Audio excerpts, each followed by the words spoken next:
Bismillahirrahmanirrahim. Assalamualaikum warahmatullahi wabarakatuh. Terima kasih kami sampaikan kepada moderator yang telah mempersilahkan kami untuk melanjutkan sesi terkait pengetahuan produk dan juga bahan. Sebelumnya kami aturkan yang terhormat kepada Bapak Kepala Badan Penyelenggara Jaminan Produk Halal, Bapak Muhammad Akil Irham.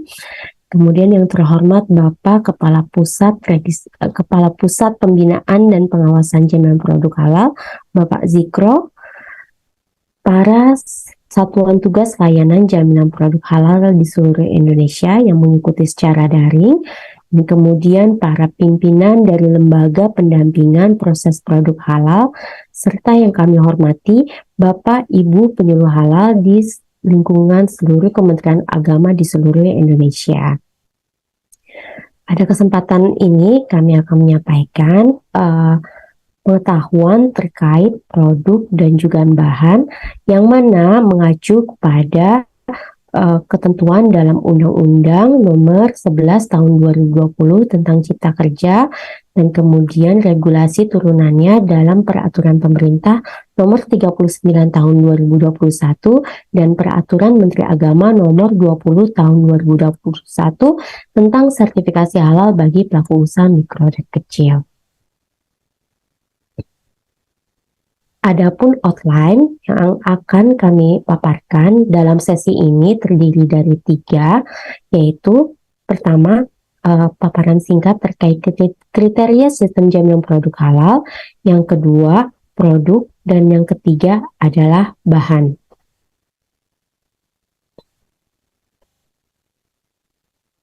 Dalam kewajiban bersertifikat halal untuk pelaku usaha mikro kecil yang berdasarkan pernyataan pelaku usaha secara ketentuan regulasi jaminan produk halal harus berdasarkan standar halal yang ditetapkan oleh BPJPH.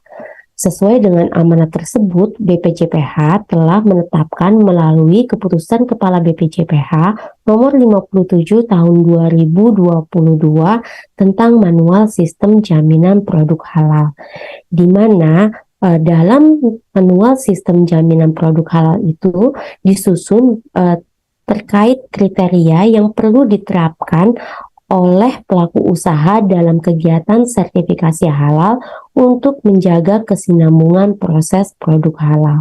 Sehingga sistem jaminan produk halal ini adalah bagian paling penting yang perlu dipahami oleh pelaku usaha dan juga para pendamping proses produk halal yang akan melakukan pendampingan dan melakukan verifikasi validasi terhadap apa yang telah dinyatakan oleh pelaku usaha secara digital melalui sistem informasi halal.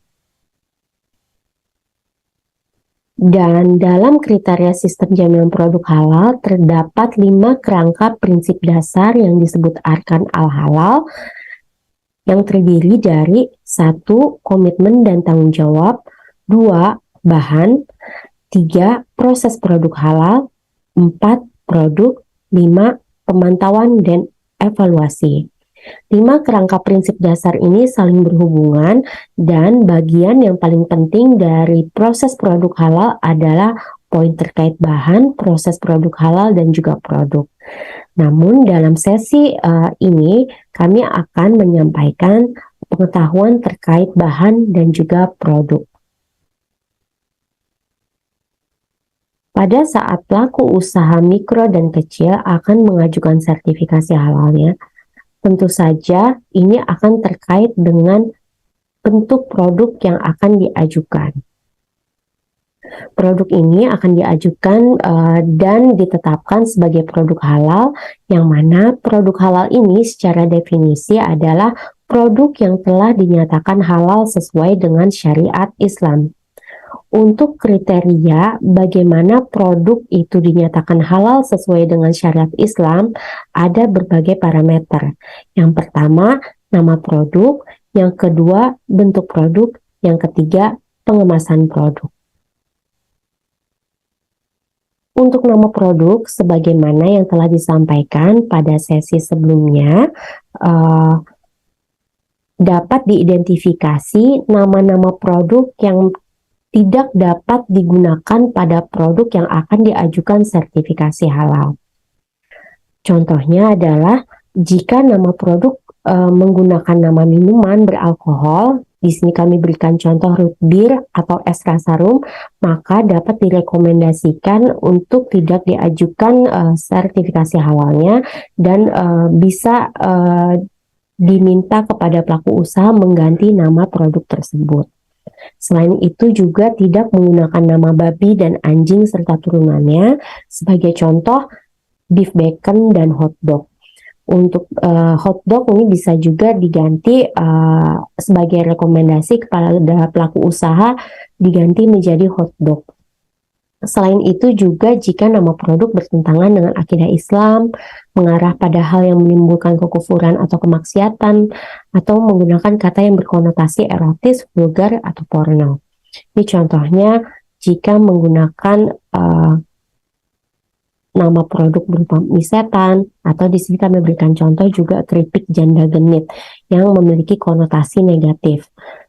Nah, untuk nama produk ini terdapat ketentuan yang telah ditetapkan oleh Fatwa Komisi Halal Majelis Ulama Indonesia. Bagi nama produk yang telah dikenal luas dan tidak mengandung bahan haram masih dapat digunakan. Contohnya adalah nama produk bir peletok, bakso, bakmi, bakpia, dan bakpao. Itu bisa diajukan. Selanjutnya adalah yang perlu diperhatikan pada saat pengajuan sertifikasi halal adalah bentuk produknya. Bapak Ibu sebagai calon pendamping proses produk halal harus mengidentifikasi apakah bentuk produk yang diajukannya itu telah sesuai dengan syariat Islam. Indikatornya untuk bentuk produk adalah tidak menggunakan bentuk babi atau anjing. Ini memang lebih mudah ditemui untuk produk kue kering yang biasanya menggunakan bentuk karakter dari hewan. Selanjutnya juga tidak menggunakan bentuk produk ataupun bentuk kemasan atau label yang menggambarkan sifat erotis, vulgar, ataupun porno. Jadi, mohon dapat diidentifikasi selain nama produk juga bentuk produknya. Dan yang terakhir adalah diidentifikasi pengemasan produknya, di mana untuk pengemasan produk wajib menggunakan bahan yang terbuat dari bahan yang halal, atau menggunakan desain kemasan, logo, nama, dan gambar yang tidak menyesatkan dan atau tidak melanggar syariat Islam.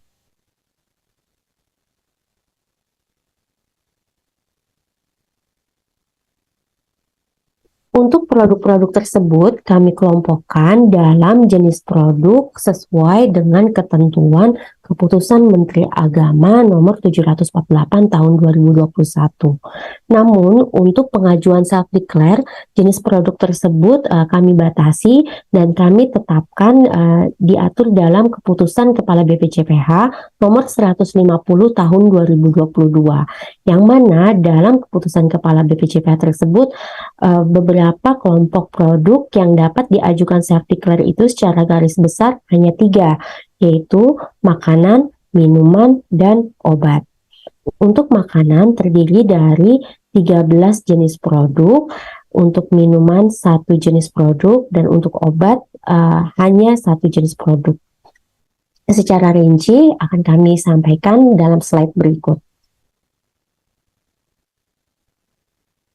Jika Bapak Ibu mengamati dan mencoba mencermati isi dari lampiran Keputusan Menteri Agama nomor 748 tahun 2021 atau Keputusan Kepala BPJPH nomor 150 tahun 2022, terdapat lampiran jenis produk dengan bentuk tabel. Untuk tabelnya ini terdiri dari tabel yang berisi jenis produk, yang kedua rincian jenis produk, dan di mana rincian jenis produk ini berisi dari beberapa contoh produk yang terkait dengan jenis produk tersebut. Untuk yang pertama, susu dan analognya. Dalam jenis produk susu analognya terdapat klasifikasi produk dengan menggunakan digit 1.1. Untuk self-declare hanya menggunakan satu klasifikasi produk, yaitu makanan pencuci mulut berbahan dasar susu. Untuk contoh klasifikasi produk makanan pencuci mulut berbahan dasar susu ini yang telah ditetapkan untuk dapat diajukan sertifikasi halalnya melalui skema self-declare berupa es krim susu, es krim, atau es susu. Dan di sini juga kami telah coba petakan jenis produk dan jenis KBLI yang dapat digunakan antara jenis produk yang sesuai dengan KBLI pada NIB sebagai dasar pelaku usaha dalam mengajukan sertifikasi halal. KBLI ini merupakan klasifikasi baku yang dapat mengelompokkan lapangan usaha dari pelaku usaha, dan ini digunakan pada saat pelaku usaha mendaftarkan NIB, di mana NIB ini sebagai salah satu persyaratan untuk pelaku usaha sebelum mengajukan sertifikasi halal. Ini kami sediakan informasi ini sebagai acuan dan dapat dipilih oleh pelaku usaha atau juga dapat diinformasikan dari pendamping kepada pelaku usaha agar dapat menyesuaikan KBLI sesuai jenis produk yang telah ditetapkan. Untuk jenis produk susu dan analognya dapat menggunakan KBLI 10531. Selanjutnya adalah jenis produk lemak, minyak, dan emulsi minyak. Untuk jenis produk ini, klasifikasi produk yang dapat diajukan sertifikasi halalnya melalui skema self-declare adalah minyak. Contohnya yaitu minyak kemiri atau minyak kelapa mentah. Dan KBLI yang dapat dipilih oleh pelaku usaha untuk dapat diisi pada NIB adalah KBLI dengan 3 digit awal 104. Selanjutnya untuk jenis produk es untuk dimakan atau edible ice termasuk serbet dan sorbet. Ada beberapa klasifikasi produk untuk jenis produk es ini. Yang pertama adalah es untuk dimakan atau edible ice. Produk yang paling banyak diajukan sertifikasi halal melalui self-declare untuk klasifikasi produk ini adalah es batu untuk dijual atau dikonsumsi publik. Namun, untuk produk ini, Bapak Ibu perlu memastikan bahwa es batu yang dijual untuk publik itu memang aman untuk dikonsumsi publik. Jadi tolong diperhatikan bagaimana pelaku usaha melakukan proses membuat es batu tersebut. Karena jika Bapak Ibu menemukan proses seperti ini, saya berikan contoh, air dari keran dimasukkan dalam kemasan plastik, kemudian diikat oleh karet gelang, setelah itu dimasukkan ke dalam kulkas untuk didinginkan hingga menjadi beku. Dari proses produksi halal tersebut dapat diketahui bahwa air yang digunakan adalah air yang dalam kondisi mentah. Ini berarti bahwa es batu yang diproduksi oleh pelaku usaha tersebut tidak siap atau tidak aman untuk dikonsumsi. Oleh karena itu, maka es batu dengan jenis demikian tidak dapat diajukan sertifikasi halalnya. Jadi es batu di sini yang dapat diajukan sertifikasi halalnya bagi es batu yang memang aman untuk dikonsumsi oleh publik. Kemudian contoh lain untuk es untuk dimakan yang paling banyak diajukan sertifikasi halalnya adalah es buah, es berperisa, atau es rasa susu. Untuk KBLI yang dapat dipilih oleh pelaku usaha adalah KBLI dengan 3 digit awal 105. Selanjutnya adalah jenis produk buah dan sayur dengan pengolahan dan penambahan bahan tambahan pangan. Untuk jenis produk ini terdapat klasifikasi produk buah olahan dengan contoh asinan buah, rujak buah, manisan buah, cincau, keripik buah, dodol buah, atau wajit buah. Ini kami berikan contoh yang memang paling banyak diajukan sertifikasi halalnya pada tahun lalu.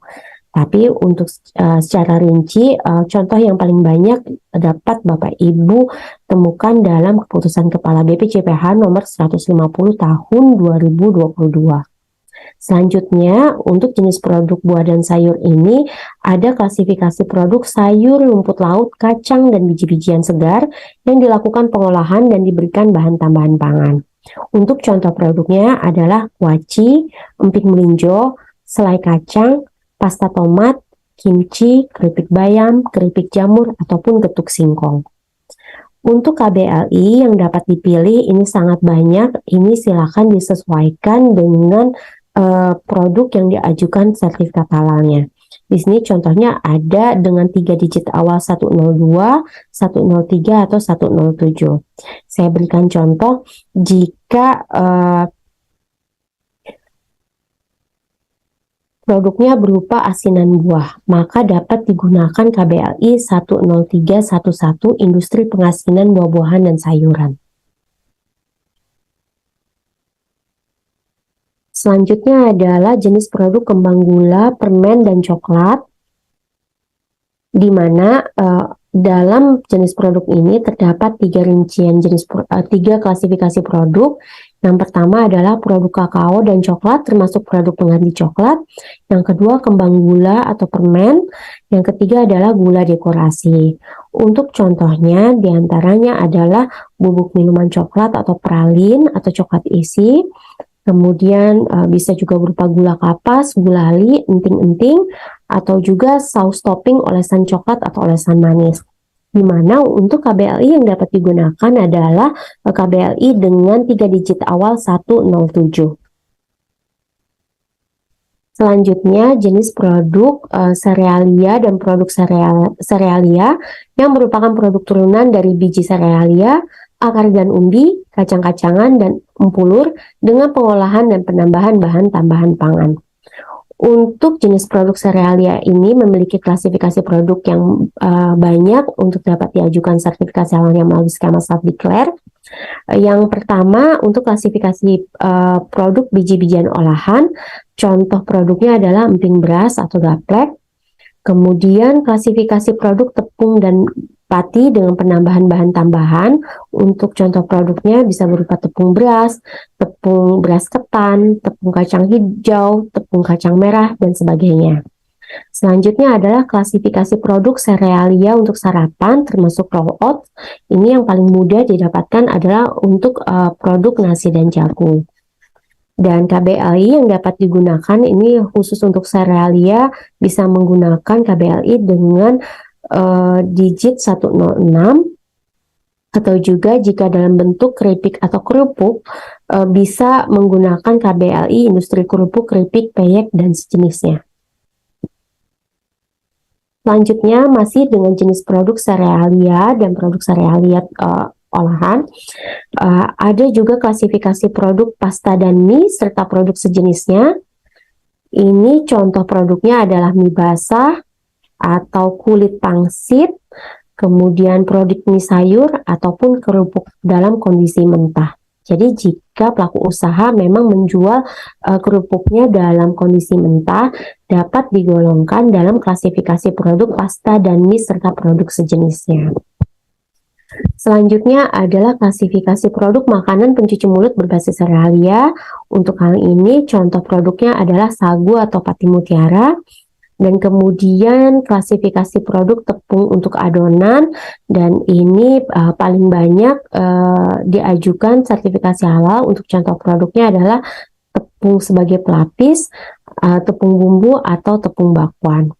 Untuk KBLI ini bisa digunakan KBLI dengan 3 digit awal 106 atau 107.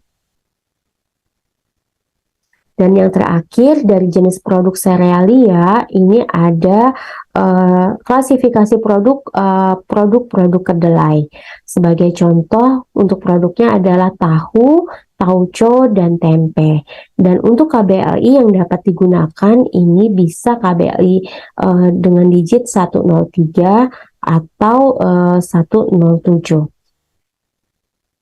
Selanjutnya dari makanan, ada jenis produk bakery, di mana di sini untuk produk bakery ada 5 klasifikasi produk, yaitu roti dan produk bakery tawar, produk bakery istimewa, kue basah atau semi basah berbahan dasar beras dan lainnya, kue kering, dan puding siap santap dengan menggunakan KBLI dengan digit 107. Untuk contoh produknya mungkin Bapak Ibu sering menemui di wilayah masing-masing. Contohnya untuk klasifikasi produk pertama ini adalah produk roti tawar. Kemudian untuk klasifikasi produk kedua, contoh produknya adalah roti dengan isian, yaitu roti isi stroberi, roti isi coklat, roti isi susu, dan sebagainya. Untuk klasifikasi kue basah ini kebanyakan adalah kue-kue tradisional, contohnya bisa berupa candil, bisa berupa juga getuk, dan sebagainya. Selanjutnya untuk produk bakery adalah kue kering. Untuk contoh kue kering adalah nastar, kastengel, atau kue lebaran lainnya, atau kue hari raya lainnya. Dan yang terakhir adalah puding siap santap. Ini berbagai macam puding, ini bisa diajukan sertifikasi halalnya dalam klasifikasi produk puding siap santap. Untuk selanjutnya adalah jenis produk ikan dan produk perikanan, di mana untuk jenis produk ikan ini terdiri dari beberapa klasifikasi produk. Yang pertama adalah klasifikasi produk moluska, krustase, dan echinodermata yang telah mengalami pengolahan. Untuk contoh produknya adalah kerupuk ikan, sambal goreng ikan, pempek ikan, terasi ikan, abon ikan, dan siomay ikan. Selanjutnya adalah untuk klasifikasi produk ikan dan produk perikanan. Contohnya di sini adalah otak-otak ikan.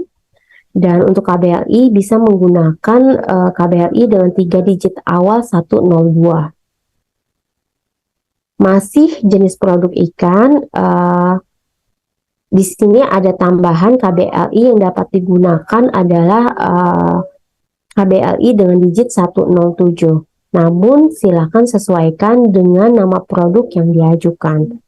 Contohnya di sini saya berikan KBLI industri kerupuk, keripik, peyek, dan sejenisnya. Jika yang akan diajukan adalah kerupuk udang, ini bisa menggunakan KBLI tersebut. Selanjutnya adalah jenis produk telur olahan dan produk-produk telur hasil olahan, yang contoh paling banyak yang dapat diajukan sertifikasi halalnya melalui skema self-declare adalah telur asin. Dan di sini KBLI yang dapat dipilih untuk jenis produk telur adalah KBLI dengan 3 digit awal 107. Dan di sini ada KBLI industri kue basah, ini khusus untuk produk martabak telur. Tapi ini memang jika pelaku usaha tersebut hanya menjual satu produk martabak telur saja, dapat memilih KBLI industri kue basah. Untuk selanjutnya adalah jenis produk gula dan pemanis termasuk madu, di mana untuk jenis produk ini terdapat 3 klasifikasi produk, yaitu gula palma dengan contoh gula kelapa dan juga gula aren yang paling banyak diajukan sertifikasi halalnya. Kemudian gula dan sirup lainnya, ini contoh produknya adalah sirup buah, sirup teh atau sirup kopi. Kemudian dan yang paling banyak dari jenis produk ini yang dapat diajukan sertifikasi halal melalui skema self-declare adalah madu. Dan untuk KBLI yang dapat digunakan adalah KBLI dengan 3 digit awal 107. Selanjutnya lagi adalah jenis produk garam, rempah, sup, saus, salad, serta produk protein. Di mana untuk jenis produk garam rempah ini terdiri dari 3 klasifikasi produk. Yang pertama adalah garam dengan bahan tambahan pangan. Ini contoh produknya adalah garam campuran dan garam berbumbu. Yang kedua adalah bumbu. Ini contohnya adalah bumbu rasa ikan, bumbu rasa udang, rempah bumbu, atau kaldu. Ini dapat diajukan dalam klasifikasi produk ini. Dan yang paling banyak dari jenis produk garam ini adalah saus dan produk sejenisnya, dengan contoh produk berupa sambal. Untuk KBLI yang dapat digunakan adalah KBLI 102 atau 107.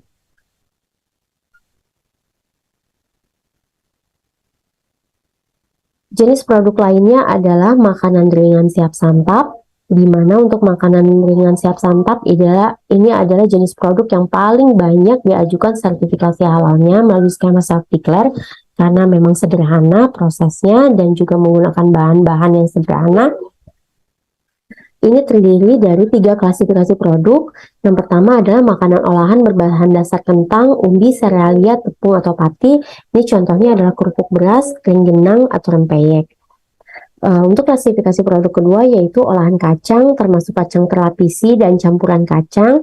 Contoh produknya adalah kacang goreng, kacang telur, kacang goyang, atau jipang. Dan yang terakhir adalah klasifikasi produk makanan ringan berbasis ikan, di mana contoh produknya adalah rempeyek ikan. Untuk KBLI yang dapat digunakan adalah KBLI dengan 3 digit awal 107. Dan yang terakhir dari kelompok makanan yaitu jenis produk pangan siap saji. Untuk kesempatan kali ini kami sampaikan dan untuk diperhatikan Bapak Ibu sebagai pendamping PPH, pangan siap saji di sini adalah pangan siap saji yang terdiri dari campuran produk pangan dalam kondisi terkemas dan apabila dilakukan pemanasan hanya untuk tujuan menghangatkan. Ini yang perlu diperhatikan oleh Bapak Ibu ketika memilih jenis produk pangan siap saji. Apakah memang kondisi pangan dalam terkemas itu perlu dihangatkan sebelum dimakan, atau pangan siap saji itu langsung bisa dimakan oleh customer. Dan kemudian ada kriteria lain dari pangan siap saji. Jika pangan siap saji ini memiliki umur simpan selama 7 hari atau lebih pada kondisi sesuai dengan petunjuk penyimpanan. Jadi ada petunjuk penyimpanan bagaimana produk tersebut disimpan. Dan untuk klasifikasi produk dari jenis produk pangan siap saji ini terdiri dari pangan siap saji baik berbasis nasi, berbasis mie atau bihun, berbasis kentang, berbasis pasta, berbasis umbi, berbasis roti, berbasis kuah, berbasis sayuran atau lainnya. Untuk evaluasi dari pihak kami dari pengajuan jenis produk pangan siap saji ini, ternyata banyak kekeliruan yang belum dipahami oleh pendamping proses produk halal, di mana pangan yang dapat diajukan sertifikasi halalnya ini adalah pangan yang bisa langsung dimakan kepada customer. Dan pangan ini yang kami lihat juga disediakan dalam bentuk kedai ataupun bentuk warung makan dan sejenisnya, yang mana semestinya untuk pengajuan produk berupa kedai atau warung makan itu memiliki jenis produk tersendiri, yaitu jenis produk penyediaan makanan minuman dengan pengolahan. Tapi kasus yang kami temui banyak dari pelaku usaha yang pada akhirnya memecah-mecah pengajuan sertifikasi halalnya sebagaimana jenis produk yang ada di dalam self-declare. Contohnya kami berikan dalam satu kedai terdapat produk berbasis nasi, misalnya nasi goreng, tapi dia juga menyediakan teh tawar dan teh manis. Pelaku usaha tersebut akan pecah yang semestinya diajukan dalam satu permohonan dalam jenis produk penyediaan makanan minuman dengan pengolahan, tapi dia pecah untuk dimasukkan ke dalam self declare. Yang pertama adalah dalam bentuk pangan siap saji berbasis nasi. Yang kedua adalah diajukan dalam bentuk jenis produk minuman. Tentu saja ini tidak dapat diperkenankan ya Bapak Ibu. Oleh karena itu mohon dipahami dengan baik definisi dari pangan siap saji ini. Untuk pangan siap saji KBLI yang dapat digunakan adalah KBLI 10750 atau industri makanan dan masakan olahan. Selanjutnya adalah untuk kelompok minuman, ini hanya terdiri dari satu jenis produk, yaitu minuman dengan pengolahan dengan 3 klasifikasi produk, dan memang mohon maaf, lebih dari 3 klasifikasi produk, dan yang paling banyak untuk contoh-contoh di sini Bapak Ibu bisa lihat, ini bisa berupa sari buah, sari sayuran, minuman jelly atau minuman sari buah. Dan untuk KBLI yang dapat digunakan adalah KBLI industri minuman. Selanjutnya adalah untuk produk kopi bubuk atau kopi, minuman serbuk kopi atau minuman sari kacang hijau, minuman susu ataupun minuman tradisional yang berupa bandrek, bajigur, gedang jahe, ini dapat diajukan dengan memiliki KBLI industri minuman. Dan yang terakhir, jenis produk yang dapat diajukan sertifikasi halalnya melalui skema self-declare adalah obat tradisional, tapi khusus dalam bentuk jamu atau ekstrak bahan alam, dan dengan penggunaan KBLI industri produk obat tradisional untuk manusia. Demikian terkait penjelasan tentang produk. Dan tentu saja dari produk-produk yang akan diajukan sertifikasi halalnya, sebagaimana prinsip sertifikasi halal bukan hanya mengidentifikasi nama produk yang akan diajukan sertifikasi halalnya, namun sebagai pendamping proses produk halal perlu melakukan ketertelusuran dari bahan yang akan digunakan oleh pelaku usaha dalam memproduksi produk tersebut.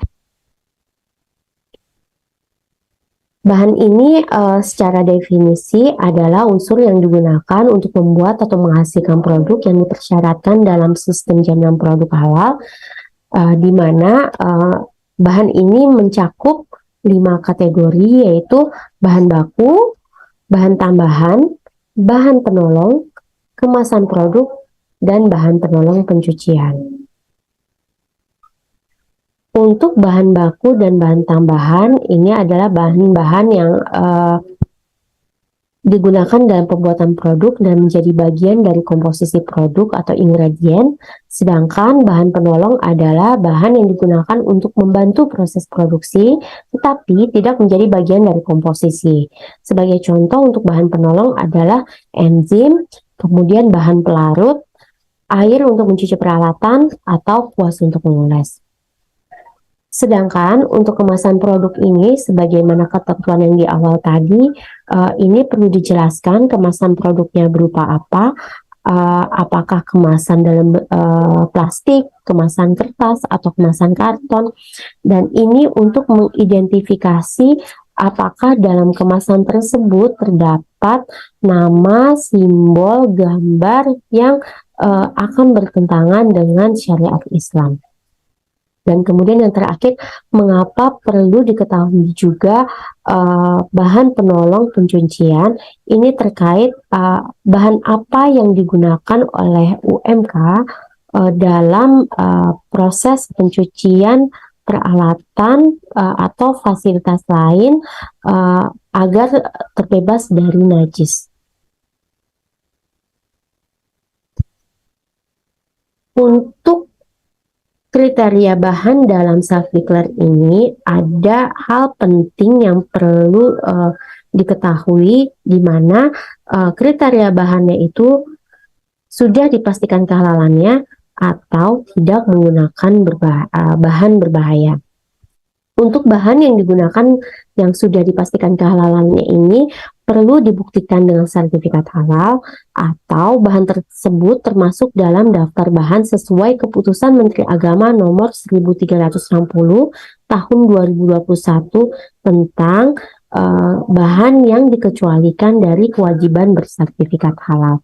Ini yang perlu dipastikan oleh Bapak Ibu sebelum melakukan proses verifikasi dan validasi terhadap ajuan sertifikasi halal pelaku usaha mikro dan kecil. Dan kemudian dari cakupan bahan-bahan tersebut yang perlu dilakukan identifikasi, perlu Bapak Ibu ketahui bahwa bahan-bahan tersebut dikategorikan menjadi 2 kategori, dan 2 kategori ini akan muncul dalam laporan hasil verifikasi dan validasi pendamping proses produk halal yang akan dihasilkan melalui sistem informasi halal. Kategori bahan pertama disebut bahan tidak diragukan, dan yang kedua adalah bahan yang diragukan. Untuk bahan tidak diragukan adalah bahan yang tidak kritis dari aspek halal, sehingga untuk bahan ini tidak harus dilengkapi dengan bukti sertifikat halal. Namun, untuk bahan-bahan ini perlu mengacu pada KMA nomor 1360 tahun 2021. Dan yang kedua adalah untuk bahan-bahan diragukan, ini contohnya adalah apakah bahan tersebut berasal dari atau mengandung unsur hewan sembelihan dan turunannya. Kemudian untuk bahan yang memang sulit ditelusuri kehalalannya. Yang ketiga adalah apakah bahan tersebut mengandung bahan yang kompleks, ditinjau dari sisi kekritisan bahan dan kerumitan proses pembuatannya, atau bahan berupa flavor dan fragrance. Untuk bahan diragukan ini sebagai kecukupan dokumennya dapat dibuktikan dengan sertifikat halal, atau jika tidak memiliki sertifikat halal perlu dijelaskan bagaimana proses produksi dari bahan tersebut. Dan secara rinci contoh-contoh antara bahan tidak diragukan atau bahan diragukan, baik yang perlu dibuktikan dengan sertifikat halal ataupun untuk bahan-bahan yang perlu dijelaskan proses produksi halalnya, kami sampaikan dalam slide berikut.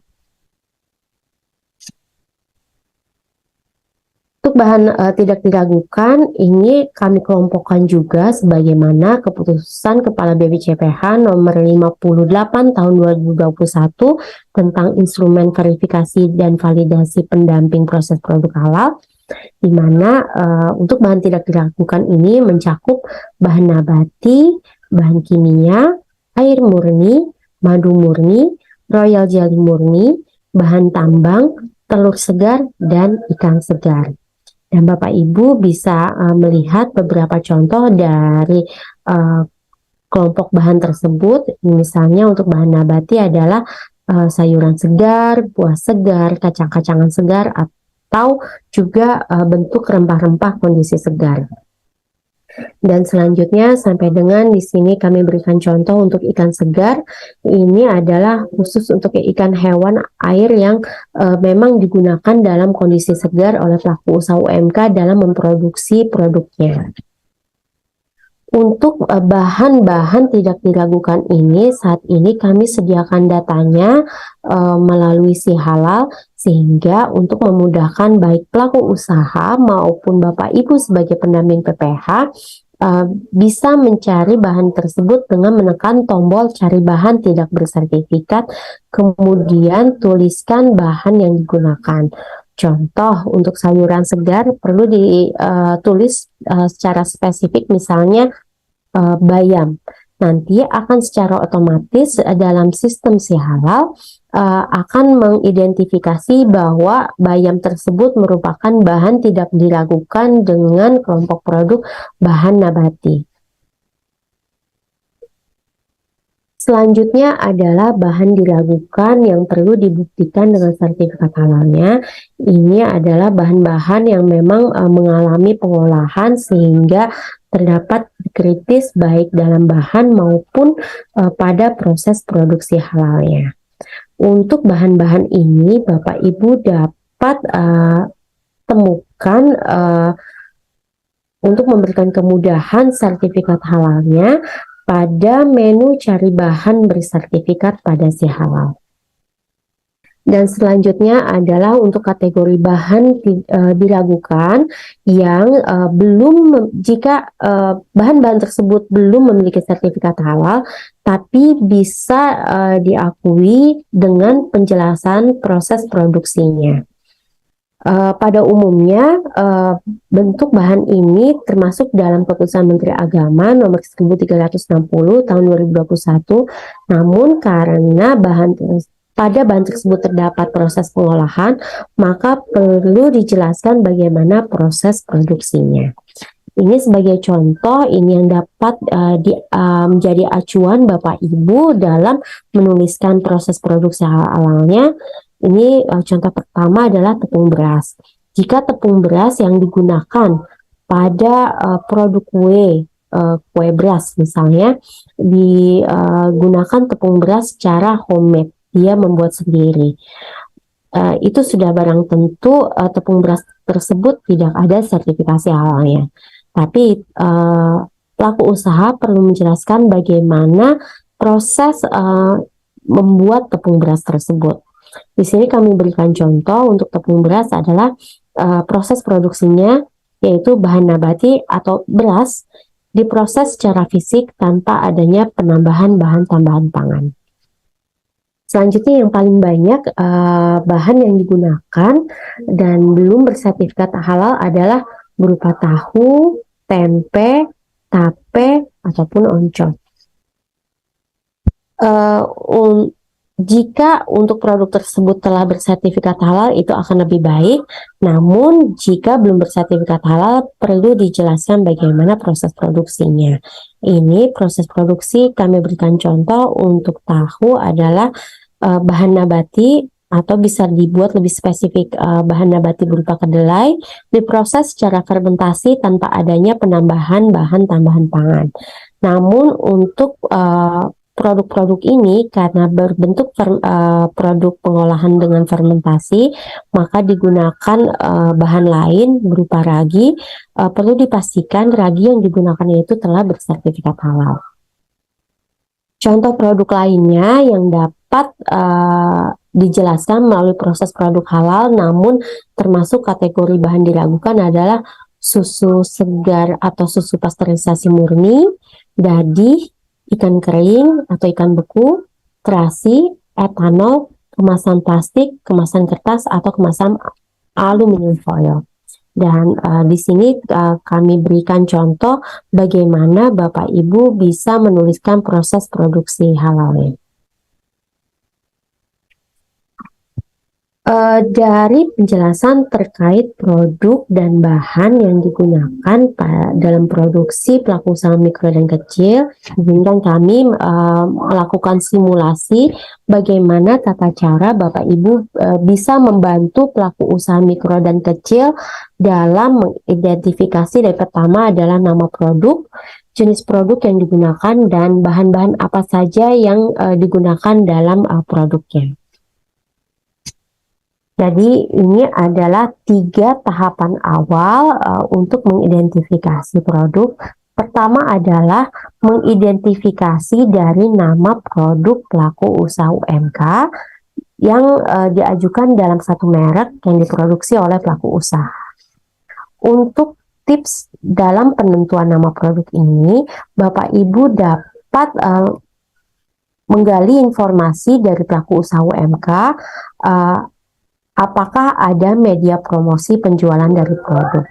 Dan jika misalnya produknya yang sekarang banyak dijual secara online, Bapak Ibu juga dapat mengidentifikasi dari laman online penjualan produk tersebut. Di situ Bapak Ibu dapat mengetahui bahwa berapa banyak produk yang dijual dalam satu merek, dan kemudian yang paling penting adalah apakah produk yang dimiliki oleh pelaku usaha UMK tersebut memiliki varian rasa atau tidak.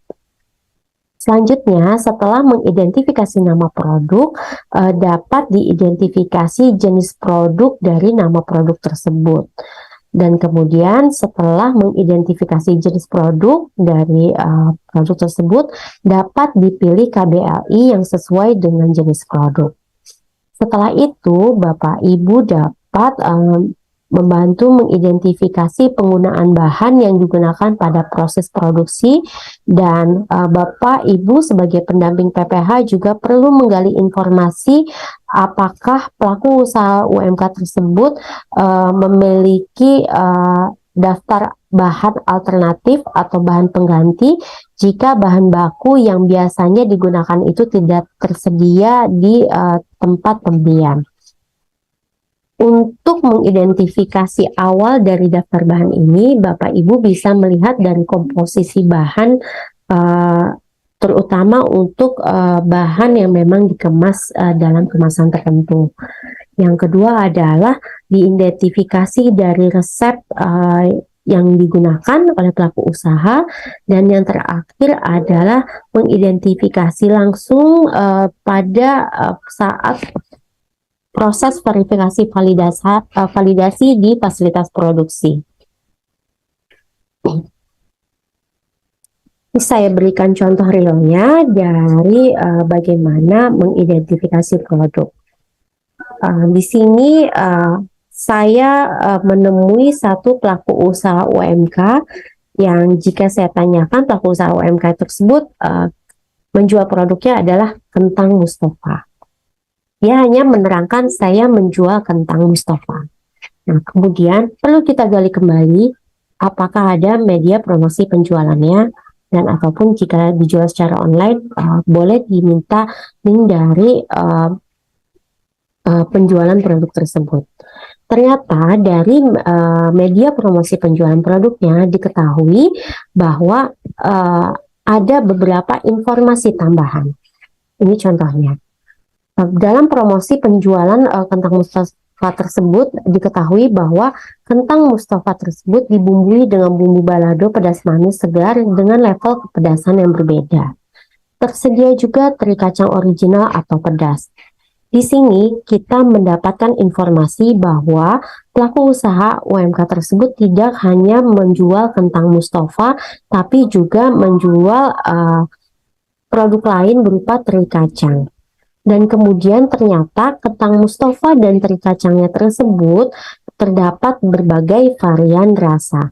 Dan ini bisa dapat kita buktikan ketika pelaku usaha tersebut menjual dalam laman online. Ternyata memang benar. Dalam produk yang disajikan di sini ada berbagai varian rasa, yaitu ada pedas manis, tidak pedas, dan juga pedas. Dari informasi ini, maka Bapak Ibu pendamping PPH dapat mengidentifikasi bahwa nama produknya dari pelaku usaha UMK tersebut adalah kentang Mustafa tidak pedas, kentang Mustafa pedas manis, kentang Mustafa pedas. Ini perlu dituliskan secara detail, tidak hanya nama produknya, tapi juga varian rasanya. Selain itu juga perlu dilengkapi dengan merek dagang dari produk tersebut. Dari kemasan produk kita ketahui bahwa merek dagang yang digunakan adalah Jukri.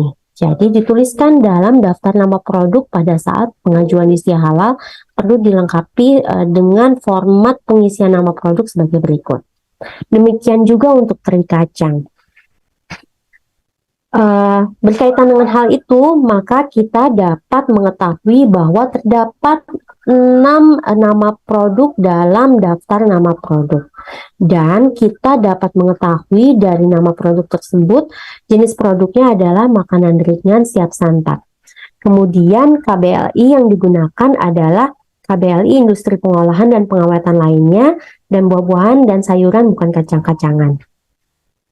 Dan ternyata dalam kemasan kita bisa melihat komposisi bahan yang digunakan adalah kentang, cabai, bawang putih, gula, garam, dan kaldu. Ini dapat menjadi acuan awal kita daftar bahan yang perlu dituliskan di istiah halal. Oh ya, selanjutnya dari nama produk ini, maka kita perlu menginformasikan kepada pelaku usaha untuk melengkapi foto masing produknya sesuai dengan kemasan per varian rasa. Dan yang terakhir, kita perlu mengidentifikasi bahan-bahannya dengan informasi awalan dari komposisi bahan pada kemasan, tapi kita perlu identifikasi secara mendetail. Untuk jenis bahan, pada pengisian gizi halal ini terdapat 3 kategori, yaitu jenis bahan berupa bahan, di sini bisa berupa bahan baku dan bahan tambahan, kemudian cleaning agent dan kemasan. Ini dituliskan secara terpisah. Dan kemudian daftar bahan ini harus dituliskan secara rinci hingga bahan penggantinya. Ini saya memberikan contoh, ada di sini ada 2 garam dengan merek yang berbeda.